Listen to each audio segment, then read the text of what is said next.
and Sister Pangilinan, go and multiply and replenish the earth and establish. Okay, mukhang wala po. At how about Ninong Melencio Pangilinan?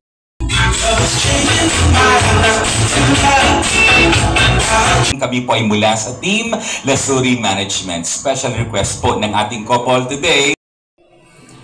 Pinupuri ka namin at pinapasalamatan aming dakilang Diyos. Maraming salamat po sa inyong suporta at pagmamahal.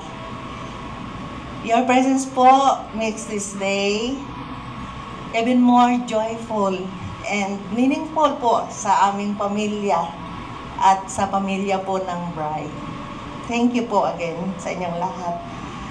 Para kay Joseph at kay Diane, I really appreciate sa nakikita ko sa inyo na nagsusumikap sundin ang gospel ng ating Panginoong Hesukristo.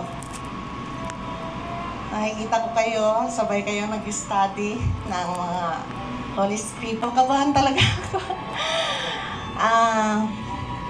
Pero meron akong payo sa inyo.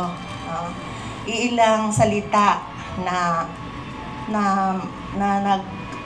magpapatibay or magpapasaya lalo na sa inyong pagsasama. And the first one na salita ay I love you.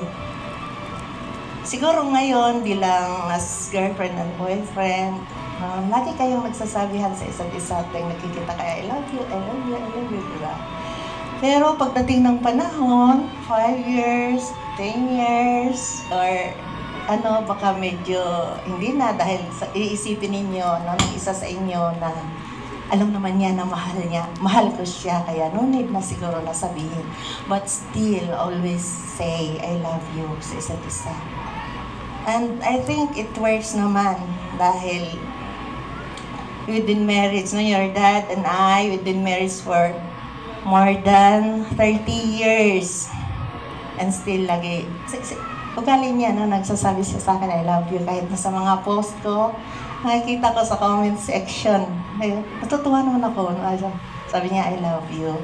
So I think it works kasi kami pa rin hanggang ngayon.